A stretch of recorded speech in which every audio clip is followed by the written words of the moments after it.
வணக்கம் நண்பர்களே, welcome to my channel let's play fantasy. இன்னைக்கு நம்ம என்ன மேட்சுக்கான ப்ரெடிக்ஷன் பார்க்க போறோம்னா 100 பால் கேம்ல 5வது மேட்சான London speed versus Birmingham prediction தான் பார்க்க போறோம். அதுக்கு முன்னாடி நீங்க நம்ம யூடியூப் சேனலுக்கு புது நண்பராக இருந்தீங்கன்னா மறக்காம நம்ம யூடியூப் சேனலை சப்ஸ்கிரைப் பண்ணிக்கோங்க. எல்லா மேட்சுக்கான வீடியோஸ் வந்து நம்ம சேனல்ல வந்து கொடுத்துட்டு இருக்கோம். அது போக நீங்க இன்னமும் நம்மளுடைய டெலிகிராம் சேனல்ல ஜாயின் பண்ணல அப்படின்னாலும் மறக்காம ஜாயின் பண்ணிக்கோங்க.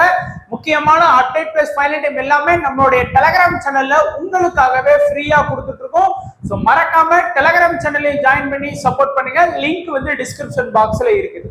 ஸோ மேட்ச் ப்ரிவியூ பார்க்கறதுக்கு முன்னாடி நீங்க இது வரைக்கும் ஃபேண்டசி X11 ஆப்ல ஜாயின் பண்ணாத நண்பராக இருந்தீங்கன்னா ஒரு டைம் வந்து நீங்க போய் ஜாயின் பண்ணி பாருங்க. லிங்க் வந்து டிஸ்கிரிப்ஷன் பாக்ஸ்ல கொடுத்துருக்கோம். உங்களுக்கு வந்து பாத்தீங்கன்னா நிறைய ஃபியூச்சர் வந்து இந்த ஆப்ல வந்து பாத்தீங்கன்னா உங்களுக்கு வந்து ஃப்ரீ கொடுக்குறாங்க. அதாவது நீங்க கம்பேர் டு என்ட்ரி ஃபீஸ் நீங்க வந்து ஃபேண்டசி X11க்கும் அதர் ஆப்புக்கும் நீங்க கம்பேர் பண்ணீங்கன்னா உங்களுக்கு எவ்வளவு சேவ் ஆகுதுன்னு தெரியும். அதே மாதிரி இந்த டிஎன்பி லீக்குக்கும் வந்து பாத்தீங்கன்னா இன்வெஸ்ட்மெண்ட் லீடர் போர்டு கொடுத்துருக்காங்க. அதே மாதிரி இப்போ நம்ம இந்த 100க்கும் வந்து பாத்தீங்கன்னா இன்வெஸ்ட்மெண்ட் லீடர் போர்டு வந்து கொடுத்துருக்காங்க. அதனால ரொம்பலாம் வந்து நிறைய பேர்லாம் விளாடுறது இல்லை. ஸோ கொஞ்சம் கம்மியான பேர் தான் விளாடுறாங்க. ஸோ முடிஞ்ச வரைக்கும் நீங்க வேற ஏதாச்சும் ஒரு ஆப்ல வந்து நல்லா பிளே பண்ணிட்டு இருக்கக்கூடிய நண்பராக இருந்தீங்கன்னா ஒரு டைம் வந்து இதுல பிளே பண்ணி பாருங்க. உங்களுக்கு வந்து நிறைய ஃபியூச்சர் வந்து வின் பண்றதுக்கு நிறைய காத்துட்டு இருக்கு. ஸோ அதனால மேக்சிமம் ஒரு மேட்சுக்கு நீங்க உங்களால முடிஞ்சது இன்வெஸ்ட் பண்ணி பிளே பண்ணீங்கன்னா கூட அந்த லீடர் போர்டை வந்து வின் பண்ண முடியும். அண்ட் பிச் ரிப்போர்ட், இந்த மேட்ச் வந்து பாத்தீங்கன்னா லண்டன்ல தான் நடக்குது. ஸோ லண்டன்லயே வந்து பாத்தீங்கன்னா 2 பிச் இருக்கு. ஸோ இதையும் வந்து கன்ஃபியூஸ் பண்ணிக்காதீங்க. அது வேற ஒரு மேட்ச் வந்து நடந்த மேட்ச் வந்து வேற பிச், இது வந்து லார்ட்ஸ்ல நடக்கக்கூடிய வேற பிச். அதனால பாத்துக்கோங்க. ஸோ இது வந்து பாத்தீங்கன்னா ஜஸ்ட் வந்து T20யோட பிச் ரிப்போர்ட் தான் நமக்கு வந்து கிடைச்சிருக்கு. ஸோ 100க்கான ரிப்போர்ட் கிடைக்கல. ஸோ டாஸ் போடுறதுக்கு முன்னாடி கண்டிப்பா பிச் ரிப்போர்ட்டை வந்து உங்களுக்கு வந்து டெலிகிராம் சேனல்ல வந்து கண்டிப்பா ஷேர் பண்றோம். இது பொதுவா வந்து பாத்தீங்கன்னா T20 ரிசல்ட் எப்படி இருக்கும் அப்படிங்கறதான் சொல்லியிருக்காங்க. அதாவது டீம் டாஸ் வின் பண்றது வந்து பாத்தீங்கன்னா usually preparing for batting first because the groundless punishing batting வந்து சப்போர்ட் பண்ணும் அப்படின்னு இருக்காங்க. அதனால டாஸ் வின் பண்ற கேப்டன் வந்து பேட்டிங் வந்து சூஸ் பண்றதுக்கு வாய்ப்பு இருக்கும் அப்படிங்கிற மாதிரி சொல்லியிருக்காங்க. ஸோ அதே மாதிரி செகண்ட் இன்னிங்ஸ்ல வந்து பாத்தீங்கன்னா டியூ ஃபேக்டர், அந்த பனியோட காரணத்தினால செகண்ட் இன்னிங்ஸ்ல பவுலிங் பண்ணக்கூடிய பவுலர்ஸால சரியா பவுல் பண்ண முடியாது அப்படிங்கிற மாதிரி ஜெனரலான ஸ்டேட்மெண்ட் தான் கொடுத்துருக்காங்க. நீங்க பாத்துக்கோங்க. அதுக்கப்புறம் லாஸ்ட் இயர்ல இதே பிட்ச்ல வந்து ஒரு 4 மேட்ச் நடத்தி இருக்கிறாங்க 100ல. அதுல வந்து ஒரே ஒரு match batting best, batting second பண்ண டீம் தான் வந்து 3 முறை வின் பண்ணி இருக்காங்க. ஸ்கோர் வந்து எல்லாமே 0 to 150 தான் போயிருக்கு. 4 மேட்ச்ல 8 இன்னிங்ஸுமே 150 தான் ஸ்கோர் பண்ணிருக்காங்க. ஹை ஸ்கோரே 139 சவுத்தர்ன் டிரைவ் ஸ்கோர் பண்ணிருக்காங்க. லோ ஸ்கோர் லண்டன் வந்து 104க்கு 5 விக்கெட் விட்டுருக்காங்க. ஆவரேஜா 130ல இருந்து 140 வரைக்கும் ஸ்கோர் எதிர்பார்க்கலாம் நீங்க.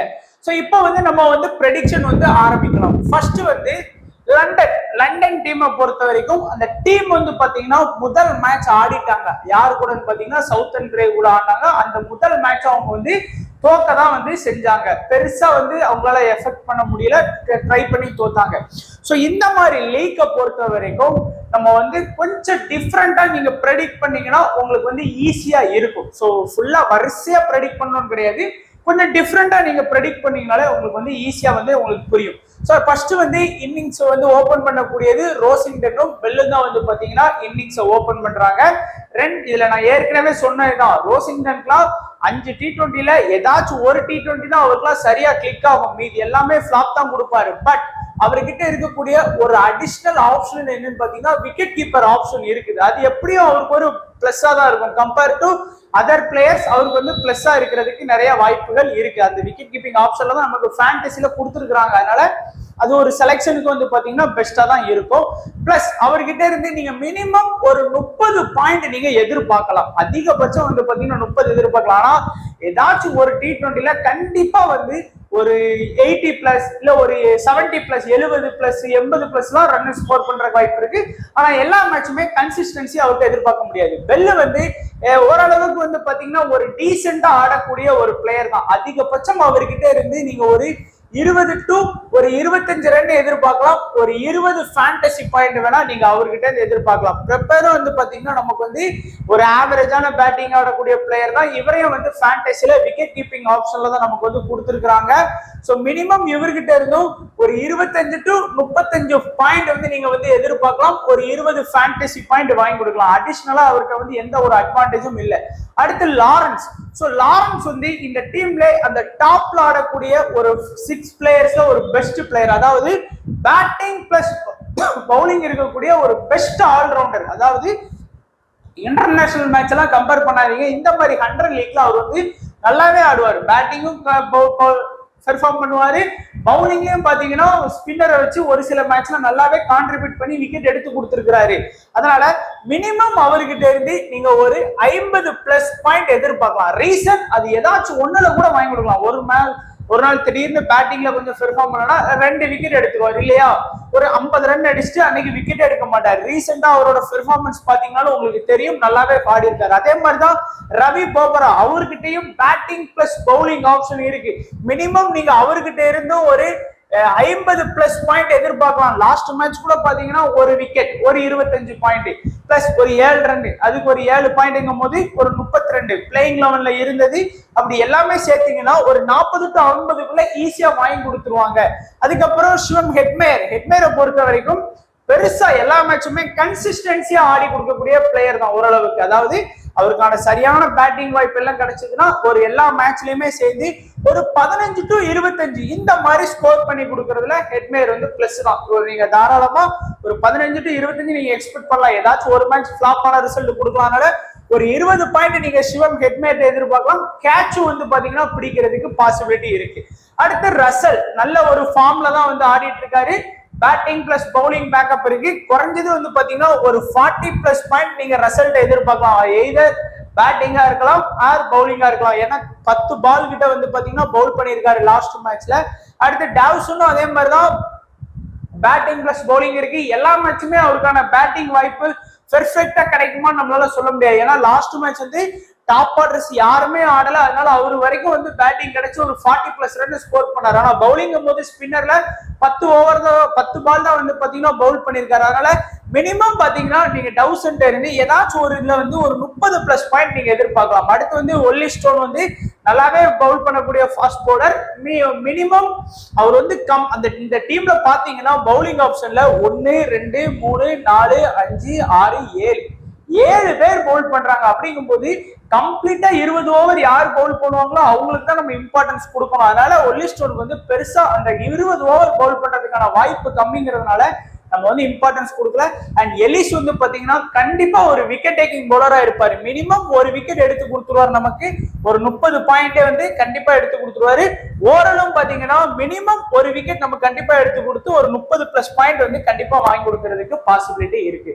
சோ இந்த டீமை பொறுத்த வரைக்கும் நீங்க கொஞ்சம் சரியா போக்கஸ் பண்ண நினைச்சீங்கன்னா லாரன்ஸ், ரவி போபரா, அப்புறம் வந்து ரசல், இந்த ஒரு 3 பேரை பிக் பண்ணாலே உங்களுக்கு வந்து ஒரு 140+ பாயிண்ட் வருது. அதுக்கப்புறம் வந்து எலிச பிக் பண்ணீங்கன்னா ஒரு 170 பாயிண்ட் வருது. அப்படி நீங்க கொஞ்சம் இது பண்ணீங்கனாலே ஒரு 250+ பாயிண்ட் வந்து பாத்தீங்கன்னா எடுத்துடலாம். ஸோ அதனால கொஞ்சம் கவனமா ட்ரை பண்ணுங்க. இந்த டீம்ல இருக்கு கேப்டன் வைஸ் கேப்டன் ஆப்ஷன் யாருக்கெல்லாம் இருக்குன்னு பாத்தீங்கன்னா லாரன்ஸ் வந்து நீங்க கண்டிப்பா கேப்டன் வைஸ் கேப்டன் ஆப்ஷன்ல யூஸ் பண்ணலாம். ரசலை வந்து நீங்க கேப்டன் வைஸ் கேப்டன் ஆப்ஷன்ல யூஸ் பண்ணலாம். எலிச வந்து நீங்க வந்து கேப்டன் வைஸ் கேப்டன் ஆப்ஷன்ல யூஸ் பண்ணலாம். அண்ட் ரவி போபராவையும் நீங்க கேப்டன் வைஸ் கேப்டன் ஆப்ஷன்ல யூஸ் பண்ணலாம். இந்த 4 பேருக்கு இந்த டீம்ல பெர்ஃபெக்டான ஒரு கேப்டன் வைஸ் கேப்டன் ஆப்ஷன் இருக்கு. அது உங்களுடைய ஸ்மால் லீக்கா இருந்தாலும் சரி, மினி கிராண்ட் லீக்கா இருந்தாலும் சரி, மெகா லீக்கா இருந்தாலும் சரி, இந்த 4 பேரையுமே கொஞ்சம் கேப்டன் வைஸ் கேப்டன்ல ரொட்டேஷன் பண்ணி ஜாயின் பண்ண ட்ரை பண்ணிக்கோங்க. அண்ட் அகைன் அடுத்து வந்து பாத்தீங்கன்னா பர்மிங்ஹாம். ஸோ இவங்களும் பாத்தீங்கன்னா முதல் மேட்ச் வந்து ஓவல் இன்வென்சிபிள்கிட்ட வந்து பாத்தீங்கன்னா கேவலமா வந்து பாத்தீங்கன்னா தோத்து போனாங்க. அந்த மேட்சை வந்து பெருசா யாருமே ஆடல. ஸோ இந்த டீமை பொறுத்த வரைக்கும் ப்ரெடிக்ஷன் பார்க்கலாம். ஸோ ஃபர்ஸ்ட் வந்து பாத்தீங்கன்னா நீங்க டாப்ல இருந்து ப்ரெடிக்ட் பண்ணணும்னு கிடையாது. நான் ஏற்கனவே சொன்ன மாதிரி டிஃப்ரெண்டா ப்ரெடிக்ட் பண்ணுங்க. அதாவது ஃபர்ஸ்ட் வந்து ஆல்ரவுண்டர்ஸ் யாராச்சும் இருக்காங்களான்னு பாத்தீங்கன்னா இந்த டீம்ல இருக்கிறாங்க. அதாவது லிவிங்ஸ்டோன், மொயின் அலி, முசல்லி, அதுக்கப்புறம் வந்து கோவல் கூட வந்து பாத்தீங்கன்னா பவுலிங் ஆப்ஷன் எடுப்பாரு. ஆனா லாஸ்ட் மேட்ச் எடுக்கல. பட் அவருக்கும் பேட்டிங் பிளஸ் பவுலிங் ஆப்ஷன் இருக்கக்கூடிய ஒரு ஆல்ரவுண்டர் தான். So Livingstone, Moeen Ali last match bowling பண்ணல அப்படிங்கிறதுனால இந்த மேட்ச் பவுலிங் பண்ணாம இருக்க மாட்டாங்க. ஏன்னா அவங்க 2 பேரும் தான் அந்த டீமோட நல்ல ஒரு மெயின் ஸ்பின்னர் ஆப்ஷன்ல இருக்காங்க. ஏன்னா அபாட்டு, அப்புறம் வந்து மில்லே, டாங்லன், சவுதி எல்லாருமே ஃபாஸ்ட், ஹோவல் எல்லாருமே ஃபாஸ்ட். அவங்களுக்கு ஸ்பின்னர் ஆப்ஷன் அப்படின்னு வரும்போதே லிவிங்ஸ்டோன், முசல்லி, மொயின் அலி இந்த 3 பேர் தான் ஸ்பின்னர் ஆப்ஷன்ல இருக்காங்க அந்த டீம்ல. அதனால இந்த 3 பேருமே வந்து மெயின் ஸ்பின்னர் ஆப்ஷன்ல கூட வருவாங்க. அதனால இந்த 4 பேர்கிட்ட வந்து பாத்தீங்கன்னா ஃபுல் பேக்கப் இருக்கு. அதாவது பேட்டிங் பிளஸ் பவுலிங் வந்து பேக்கப் இருக்கு. அதனால இந்த டீமை பொறுத்த வரைக்கும் நீங்க தாராளமா நீங்க நம்பியே வந்து இம்பார்ட்டன்ஸ் கொடுக்கலாம் இந்த 4 பேருக்குமே. லிவிங்ஸ்டோனை பொறுத்த வரைக்கும் நீங்க மினிமம் அவர்கிட்ட இருந்து இந்த மேட்ச் வந்து ஒரு 30 பாயிண்ட் எதிர்பார்க்கலாம். மொயின் அலி கிட்ட இருந்து நீங்க ஒரு 50 பாயிண்ட் எதிர்பார்க்கலாம். அதே மாதிரி ஹோவல்ட்ட இருந்து வந்து பாத்தீங்கன்னா ஒரு 40 பாயிண்ட் எதிர்பார்க்கலாம். அண்ட் முசல்லி வந்து பெருசா பவுலிங் பண்ணலனாலும் லாஸ்ட் மேட்ச் பேட்டிங்கும் பண்ணல, பவுலிங்கும் பெருசா ஓவர் கிடைக்கல. ஏன்னா அவருக்கு வந்து ஃபுல்லா கம்ப்ளீட்டா ஓவர் கிடைக்கும்னு நம்ம சொல்ல முடியாது. ஏன்னா கரெக்டா வந்து பாத்தீங்கன்னா 4 மெயின் பவுலிங் வச்சிருக்காங்க. 5வது ஆப்ஷன்ல தான் அவர் வர்றாரு, 6வது ஆப்ஷன்ல மொயின் அலி, 7வது ஆப்ஷன்ல தான் லிவிங்ஸ்டன் வர்றாங்க. அப்படிங்கும் போது பவுலிங் வாய்ப்பு கிடைக்கிறது கொஞ்சம் கஷ்டம் தான். இருந்தாலும் ஒரு 30+ பாயிண்ட் வந்து உங்களுக்கு கண்டிப்பா எடுத்து கொடுத்துருவாரு. அதே மாதிரி பவுலிங் ஆப்ஷன்ல பொறுத்த வரைக்கும் சீன் அபாட், ஆடம் மில்லே, டாம் கிளம்பு, டிம் சவுதி. இதுல வந்து டிம் சவுதில பயங்கரமான விக்கெட் டேக்கிங் போர்டு, கண்டிப்பா 2 விக்கெட் எடுத்துருவாரு. அதே மாதிரி அபாட் வந்து பாத்தீங்கன்னா அங்க லண்டன் வந்து பெரிய டீம் கிடையாதுனால அவர்கிட்ட இருந்து நீங்க 2 விக்கெட் எதிர்பார்க்கலாம். மில்லே கிட்ட இருந்து மினிமம் நீங்க 1 விக்கெட் எதிர்பார்க்கலாம். அதுக்கப்புறம் இந்த டாம் கிளம்பு தான் உங்களுடைய கேம் சேஞ்சர் ஆப்ஷன். ஸோ அவரை எடுத்துட்டு நீங்க ஒரு டீம் செட் பண்றீங்க அப்படின்னா அவர் மினிமம் 1 விக்கெட்ல 2 விக்கெட் எடுத்து கொடுத்தாருன்னா நீங்க கண்டிப்பா ஒன் சைடா வின் பண்றதுக்கு நிறைய வாய்ப்புகள் இருக்குது.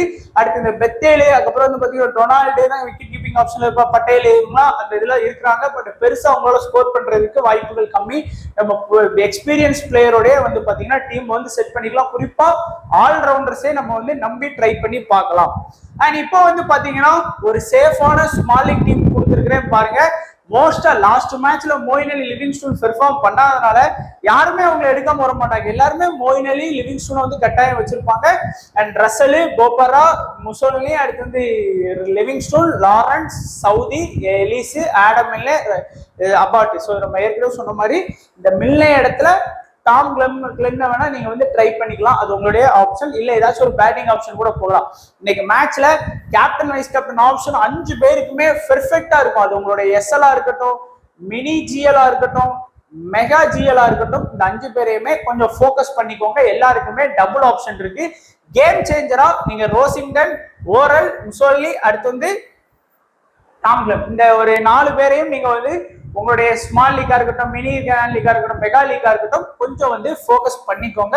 ஏன்னா மேபி நல்ல ரிசல்ட் எடுத்து கொடுக்கறதுக்கு வாய்ப்பு இருக்கு. ஸ்மால் லீக்னு பாத்தீங்கன்னா மோஸ்டா ரசல், லாரன்ஸ் இல்லைன்னா லாரன்ஸ், மொயின் அலி இந்த மாதிரி ஆப்ஷனோட வர்றதுக்கு வாய்ப்புகள் அதிகமா இருக்கு. இதுதான் நம்மளுடைய 5வது மேட்சுக்கான ப்ரிவ்யூ. ஸோ கண்டிப்பா வீடியோ பிடிச்சிருக்குன்னு நினைக்கிறேன். பிடிச்சிருந்தா ஒரு லைக் மட்டும் வீடியோக்கு லைக் பண்ணி சப்போர்ட் பண்ணுங்க நம்மளுடைய வீடியோஸ்க்கு. ஸோ வீடியோ பார்த்த எல்லா நண்பர்களுக்கும் நன்றி, வணக்கம். தேங்க்ஸ் ஃபார் வாட்சிங் நண்பா.